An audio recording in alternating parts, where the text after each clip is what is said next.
Hello BookTube, my name is Sarah and welcome to my channel. Today I'm coming to you with a weekly reads video for Sunday, January the 21st, 2018. I do apologize for not getting this filmed yesterday. I had full intentions of doing so. I was out in the morning with my mom and I came home and I, got everything together, got all my notes for all the videos I'm going to film this week, and I decided to take a nap. 2.5 hours later, there went the rest of my day.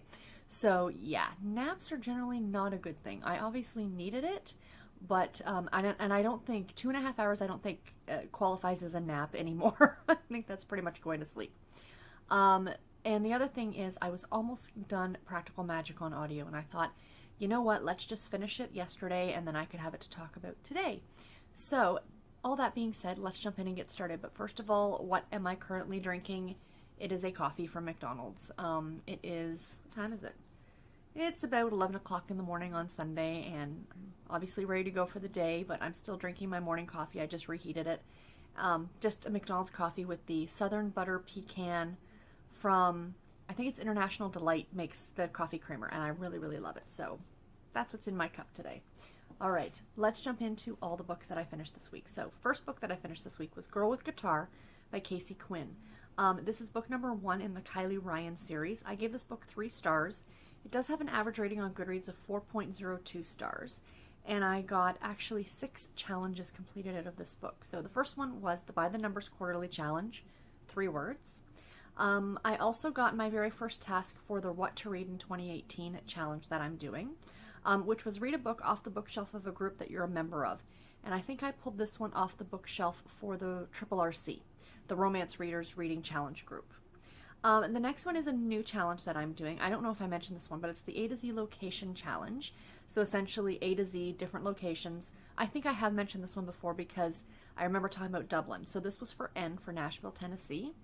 Bookopoly. This is a new one that I just happened upon, and I can't remember what group it's in, but essentially they have a Monopoly board, and each of the spots is like a different book category.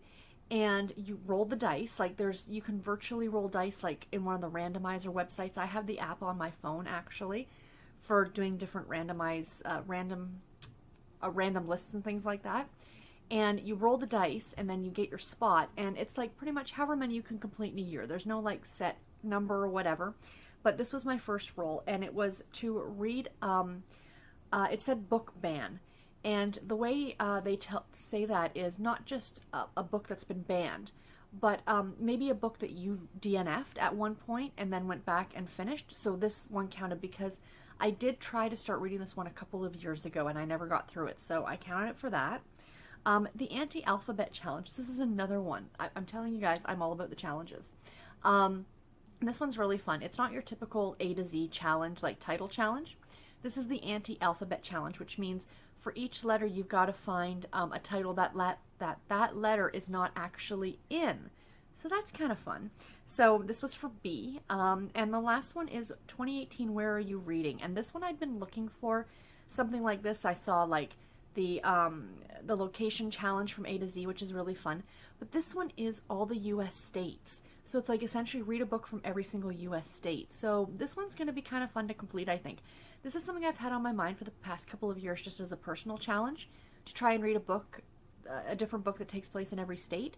So I got this one, and it was for Tennessee, of course, for Nashville. So, thoughts on this book? I only gave this book 3 stars. This is my lowest rated book so far of this this month. I was going to say this year, it's only the 21st. There was a reason I didn't finish this one the first time. I believe this is classified as a new adult, and I think it really, really walks the line between a new adult and a young adult. The reason I say that is because the main character, Kylie, is only 18 years old. And the lead male character, Trace, he's 24, so there's a 6-year age difference between the two of them. And to be completely honest, at 18, a 24-year-old is a lot older. I know those age gaps get smaller the older you get, but at 18, it just seems a little odd. But anyway, this story is about Kylie, and she is trying to make it in country music, and her father just passed away, and her stepmother has kicked her out of the house. Her mother died when she was young. This, I've noticed, seems to be a big trope in YA and new adult, where the parents die. It's like the Disney syndrome, where like Got to kill off the parents, and then we can get to the story. Does anybody else find that, or is that just me? I seem to read that a lot in YA and new adult. But anyway, so she takes what little money she has, she gets on a bus and goes to Nashville, but it's extremely unrealistic. Like it says on the back of the book that, you know, she works and saves her pennies. No. She works for like 2 weeks and then gets discovered and is suddenly on tour with like the hottest guy in country music. You know, it just didn't seem very believable. I think it would have been a really fun story to read about her struggles in Nashville and, you know, trying to get that demo and trying to do all those things. I think that would have made for a better story. Now, where I say it walks the line between new adult and young adult is that, like I said, she's 18, but there's some very, very, very adult situations in this book. Adults having fun adult times, if you will. And it's graphic. And now that, of course, as you guys know, does not bother me. It might bother some people, so even though the lead character in this book is 18, I don't know, I'm not a parent. Each to their own. If your young lady daughter wants to come and read this, just keep that in mind. And it does actually say this has an NC-17 rating on it for this book. The other thing that really, really drove me nuts about this book, I do not know anything about the drinking laws in the United States. I am from Canada. In Canada, at 19, you can legally drink. In the US, I believe it's 21. I don't know if that's across every state or not. I'm pretty sure it is. In this book, Kylie gets a job at a bar. Now, I know up here, if you are not of legal drinking age, you cannot legally serve alcohol, nor can you be in a bar. So somehow this 18-year-old girl got a job at a bar serving alcohol. There are also several scenes where she's actually drinking in the bar. And again, I was a teenager. We've all, not all of us, a good chunk of us have been there. I drank underage, let's be honest. But the fact of the matter is that it was prevalent throughout this book. You know, like, and the working in the bar and the serving, she's 18. Now, towards the end of the book, she turns 19. Big deal. She's not in Canada, you know, like she legally still can't drink. I think I would have accepted it more if she had been 20 and, you know, on the cusp of her 21st birthday, you know, it's a little bit different. I mean, the guy who owns the bar was serving her alcohol. You know how much trouble he could get in for doing that? I don't know. It's something I couldn't wrap my head around. It really, really bothered me. It was made to look cool. Now, to be fair, Trace does actually have, he's an alcoholic. And, you know, he's got his own family drama and things like that. So that that's part of the book. But yeah, it's just, I couldn't wrap my head around that. It really, really bothered me the more and more I thought about it. So this one had to get a 3-star from me. Will I continue with the series? The truth of the matter is probably. The next book is that she goes on tour, and then, so this kind of traces their relationship of Trace and Kylie. So I will probably continue to read it because I'm sure she's going to age as the books progress. And there's only 3 books in the series, and I think they're for relatively dirt cheap on Amazon. So yeah, but anyway, just letting you guys know if it's something you might be interested in. And as usual, the first line from the book. Hi, Daddy. Kylie's usually clear voice was soft and thick with emotion. At 18, she knew she sounded more like an 8-year-old when she spoke to him. And that was another thing. This young lady had absolutely zero maturity. I know age is just a number. There are several 18-year-olds who are extremely mature and could handle a lot of things. This young lady was not one of them. So the next book that I finished was actually a novella, and that was Talk This Way by Dakota Cassidy. This is book number 0.5 in the Plum Orchard series, so it's the prequel novella. I give this book 4 stars, and it has an average rating of 3.84 stars on Goodreads. I didn't do any challenges for this one. I think I've mentioned before, most challenges, they have a minimum page count of between 125 to 150 pages. So instead of going through each and every challenge and seeing like, can I put this one in there? For novellas, I just don't bother using them for challenges. So this one was a really cute story, and it really, I could really relate to it in certain aspects, not in all aspects. This was another story that was very, very steamy, but it was really good. It is the story of Kat and Flynn, and they meet because their mothers, their respective mothers, are in this rehabilitation nursing home kind of place. Kat's mother is there because she had a hip replacement surgery done, and she needed constant round-the-clock care. She's got all of her faculties, like, you know, she's fine there. She just needs help you know, doing day-to-day things, and Kat couldn't take care of her and work, so that was that situation. Flynn's mother had had a stroke, and she was, you know, essentially learning how to walk and talk and all those things. She was in a much worse place physically than Kat's mom. But anyway, Kat had befriended Flynn's mother. I think her name was Della. And, you know, they were just trying to get her to come out of her shell. Like, I guess she was depressed and sad since the stroke, and she would just sit in her wheelchair and kind of stare out the window. So Kat started to bring her books, because I guess they're trying to get her to talk and stuff like that again. She can read, so Kat would be bringing her these very spicy romance novels. And the mother actually started talking, but saying phrases that might not have been, you know, reasonable in a setting of, you know, mixed company, if you will. So Flynn's really upset at Kat at the very beginning for giving his mother these books, because I guess he didn't realize that these are the kind of things that she likes. Like, she enjoyed reading these books. So the story goes from there, the two of them. Kat's trying to figure out how to make enough money to keep her mother in this place, because it's a very nice establishment. And, you know, Flynn's trying to figure out how to deal with his mother, and of course the two of them, it's an enemies to lovers kind of trope.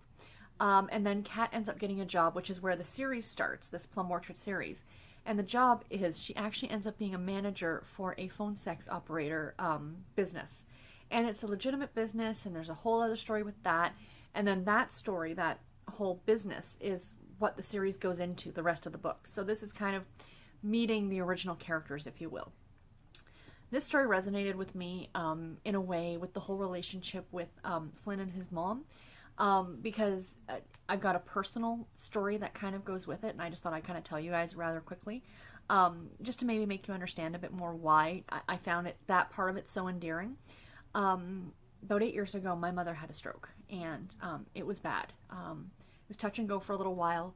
She ended up having to have valve replacement surgery, heart valve replacement surgery. So her and I have matching zipper scars now, which we joke about. But anyway, so after the surgery and after she kind of got out of the woods, if you will, she then had to go to rehabilitation, much like a facility in this book. And she had to learn to walk and talk and write and read and do everything again. And of course, my dad would visit her every night. And I guess at one point, she, you know, instead of just the two of them sitting there, because she really wasn't talking very much, he brought the book that she had been reading before she had the stroke, which happened to be the Jan Ivanovich, one of the Stephanie Plum books. I can't remember which one. But because she couldn't read yet, he would sit and read to her every single night.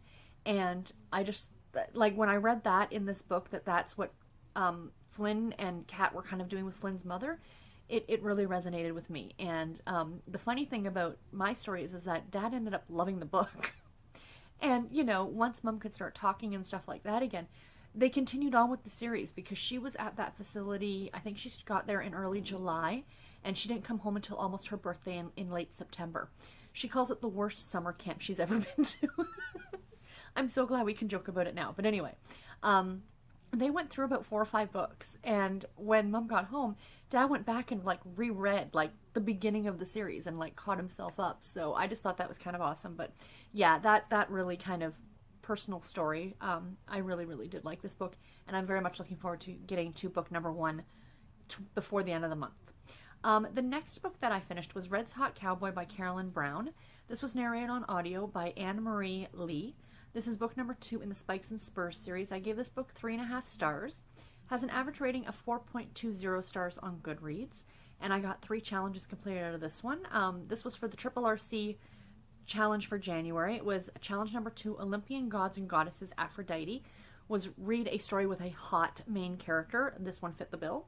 Another one for the anti-alphabet challenge for letter A. And last but not least, the 2018 Where Are You Reading? I got Texas completed out of this one. This was a really cute story. The one thing I'm finding, I enjoy Carolyn Brown's writing very much. I like her characters. I like all that things. I just find that she does not do a lot of conflict. This is now the second book I've read by her within the last few months, and both of them seem to be conflict-free, if you will. There's stuff that happens, like in this book, at the back of the book, they tell you about how how Pearl, which is the main character, Will, which is the main lead, he calls her Red, how she helped get him out of jail. And it's just like, and you think it's going to be like this whole big part of the plot. It takes place in like the 3rd chapter, and it's literally she goes to the police station and goes, no, no, no, he was at my hotel last night, and that was it. That's conflict resolved. So, you know, it's very, very low on that, but it's still a really sweet love story.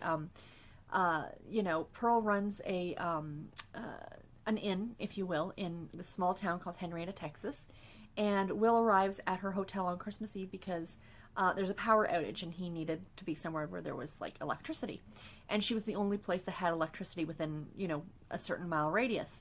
And of course the two of them kind of butt heads right at the beginning, but then the relationship goes, and it's a really, really cute story. I do like them. They are highly enjoyable. These are essentially free to listen to if you have the Audible romance readers package. I think the entire series is on there. I read the first book last year, Love Drunk Cowboy. I really enjoyed that one.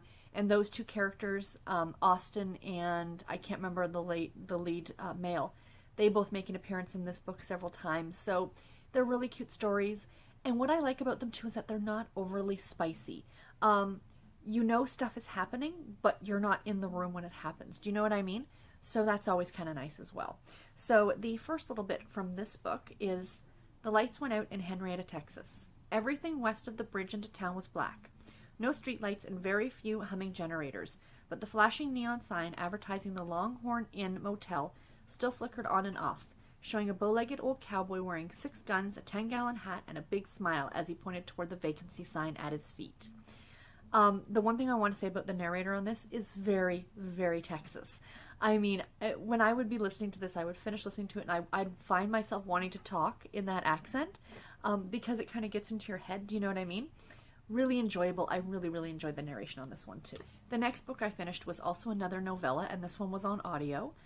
It was When Irish Eyes Are Haunting by Heather Graham. This is book number 14.5 in the Crew of Hunters series. It was narrated on audio by Roger Clark. I gave it 3.5 stars, and it has an average rating on Goodreads of 4.16 stars. And again, no challenges for this one.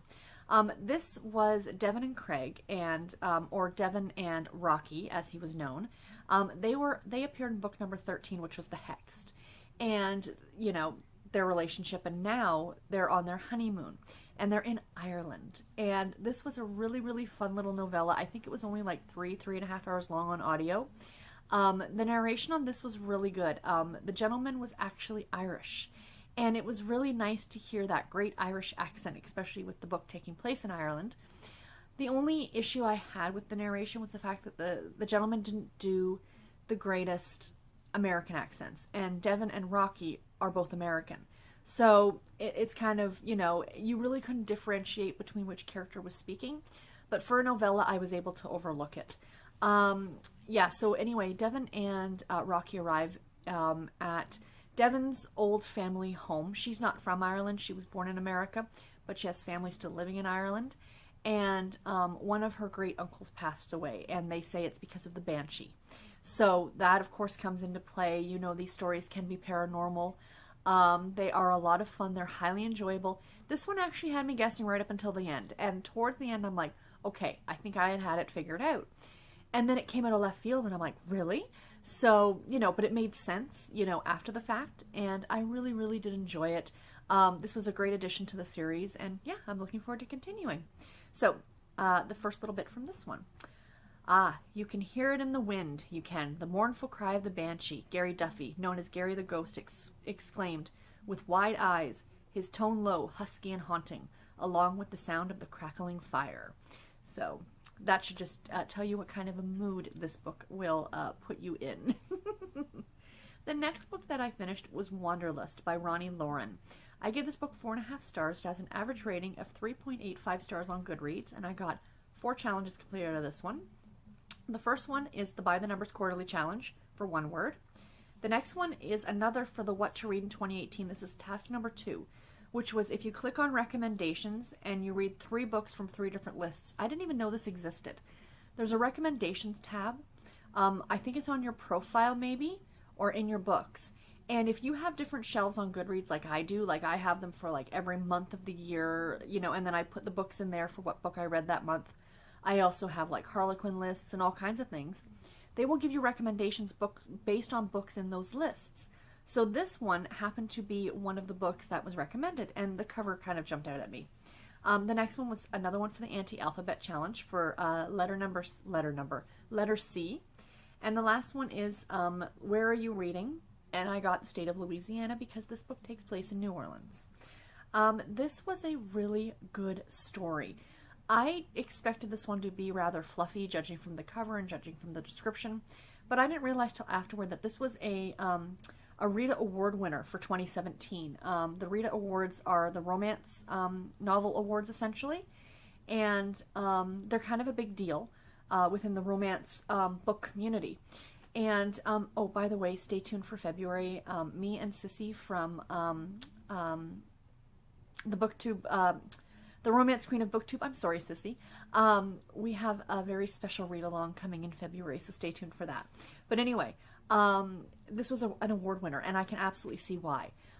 This is the story of Aubrey and Lex. And is it Lex? Lex. And she is a reporter for like a New Orleans, like I want to say like magazine, like food and dining and entertainment and, you know, where to stay and kind of that idea of a magazine. And Lex is the lead singer of a band called Wanderlust. And they remind me in a way of like a Green Day kind of band, because several times in the book they mention the guy liner that he's wearing, black eyeliner. So they're more of a punk rock kind of band, I guess. And the gentleman that Aubrey works with, Nick, who was supposed to be interviewing them and essentially following the band around for a week while they were in New Orleans, he got sick, and Aubrey was given the task to take over. And she hasn't been to a bar in years. She doesn't drink. She doesn't, you know, she's not that she's straight-laced. She's got some history that goes on in this book that's devastating. And there's reasons that she doesn't do these things anymore. But of course, her and the lead singer fall for each other, and the story goes from there. This book deals quite heavily with drinking and driving. It deals with drug abuse, alcohol abuse, and texting and driving. Like, there's a lot of, I find, hot button issues that come up in this book, but it was still really, really good. It was extremely well written. It was extremely spicy. I had to go back and check to see whether this was a new adult novel, and it's not, because Aubrey and Lex are both actually in their late 20s, like their mid to late 20s. But to me, it almost read younger. Does that make sense? Like somebody in their early 20s, but it was characters in their late 20s. So still, I thoroughly enjoyed this book. It's a standalone novel. It is unfortunately not available on audio, but I highly recommend it if you're into this kind of romance novel, because it was really, really good. So I'm going to read you the first little bit from this one. I do apologize for the crass language at the end, but I am not the writer. I am just the reader. Southern gentility be damned. Nice was getting her nowhere. Aubrey Borden put her hands on her hips and attempted an I mean it business face. Look, I'm not here to get laid. So that should tell you where the story starts. Sorry, just checking my time. And the last book that I finished this week was Practical Magic by Alice Hoffman. This was narrated on audio by Christina Moore. I gave it 3.5 stars. I actually took the star rating down. I finished it yesterday and I had originally said 4 stars. But then after thinking on it for a bit, I did lower it down to 3.5 stars. This has an average rating on Goodreads of 3.8 stars. And I got 3 challenges done. So this was my TBR pick for January of 2018. Very, very happy I finally got to read this one. This one was also for the anti-alphabet challenge. I got the letter D. And for the Where Are You Reading, I got the state of Massachusetts, because this takes place in and around Massachusetts. Sorry about the cats complaining in the background. So, before I go any further, Practical Magic is probably my favorite movie of all time. I adore that movie like nobody's business, and I didn't even find out until a couple years ago that it was based on a book. I really, really was excited about reading this book. And I've said to other people, I've talked about it, like to a friend of mine last night, I was telling her that I had read it, and I said, I was disappointed in the novel. You know, my friend goes, well, that's why you always try and read the book before you see the movie. But I said, in all reality, if I had read the book first, I think I would have been hesitant to see the movie. Not that the book was bad. Again, like I was saying about the Carolyn Brown book, I just felt that there wasn't a lot of conflict in this book. You know, the whole premise of the movie, and I'm sure we've all seen the movie, for those of you who might not have, the story is about two sisters who grew up with two aunts who are also sisters. And they're like their great aunts, I guess. And they kind of grew up in this house, and the aunts are known to be witches. And, you know, they cast spells and do things for the neighbors, but the girls are always shunned, like in school, like the other little girls won't invite them to birthday parties and this and that. And then as they grow up, Jillian, the younger sister, the wild child, in the movie she was played by Nicole Kidman, she kind of just leaves, and she goes and gets married a couple times and all these things. And Sally, which is Sandra Bullock's character, ends up falling in love with this man and has two children. Now, the movie seems to make it based on love, that any man that these women meet are going to come to an untimely death. That's not the case in the book. It's just a lot of bad luck, essentially.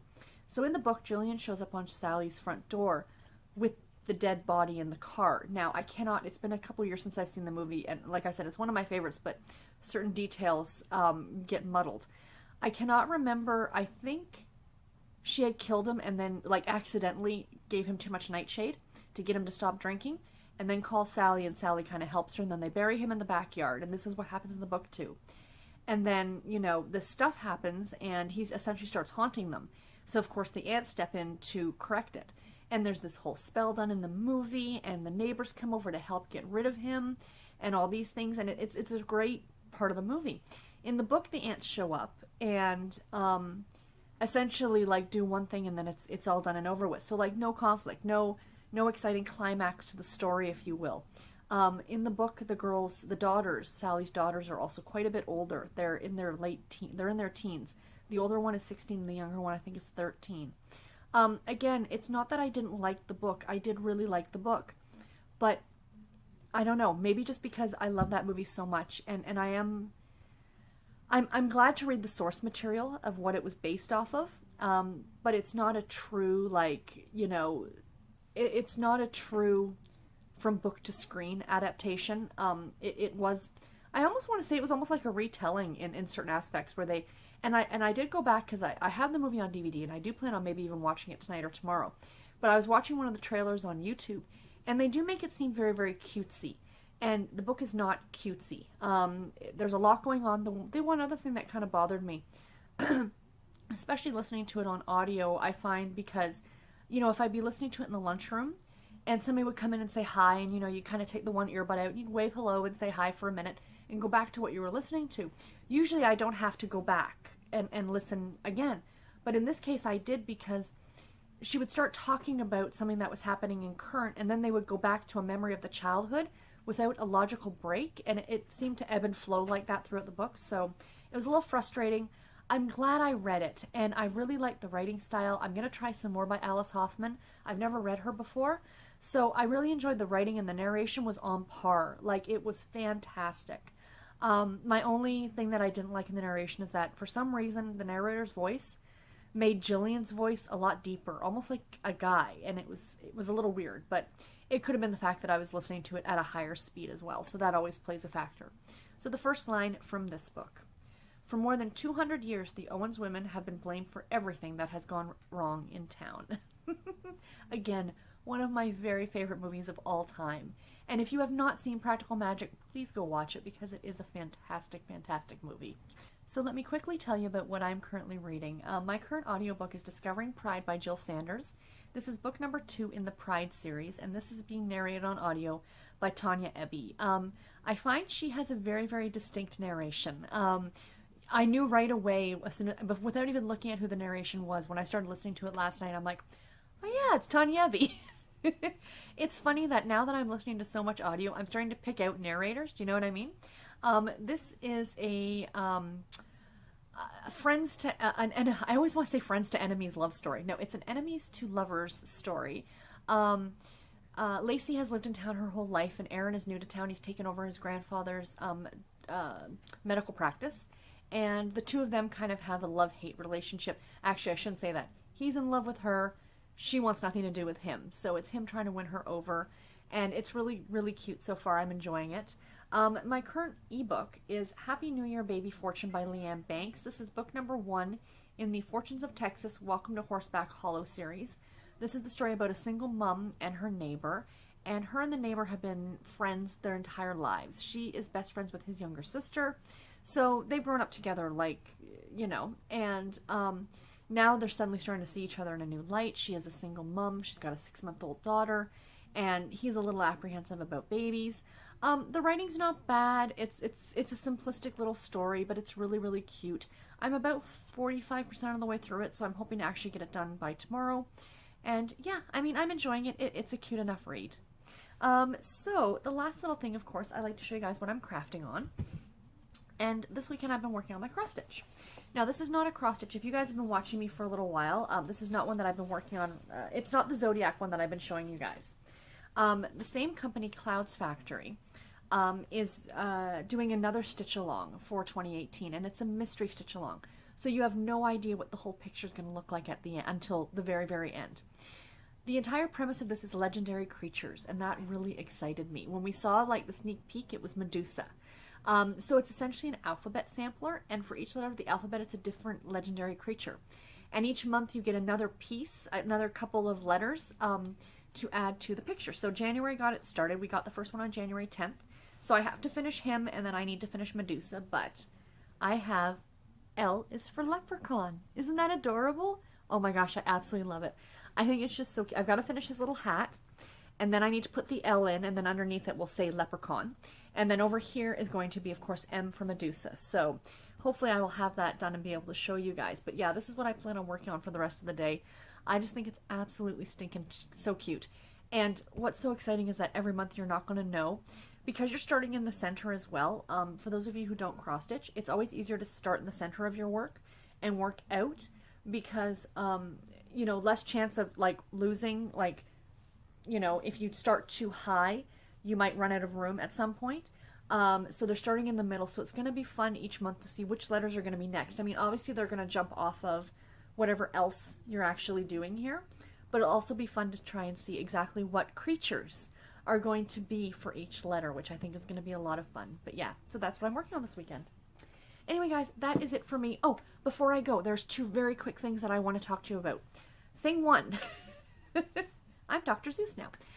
Thing number 1 is, I think I mentioned a few weeks ago, or maybe in my 2018 kind of goals video, that I was going to start a blog to keep track of all of the challenges that I do. Blogger is a giant pain in the rear end for doing what I wanted to do. It's great for a blog, but I wanted to like highlight a post at the top so you guys could click and get to different areas if you wanted to see things. And I just, for 2 or 3 weeks, I just couldn't figure it out. So I finally decided to actually start a group on Goodreads. Please don't think you have to join this group or anything at all like that. I will always link it in the description box below going forward now. If you ever want to check it out.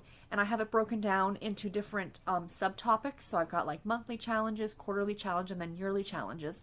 But feel free to go on and have a peek at any time if you want to see what challenges I'm currently doing or what challenges I've done.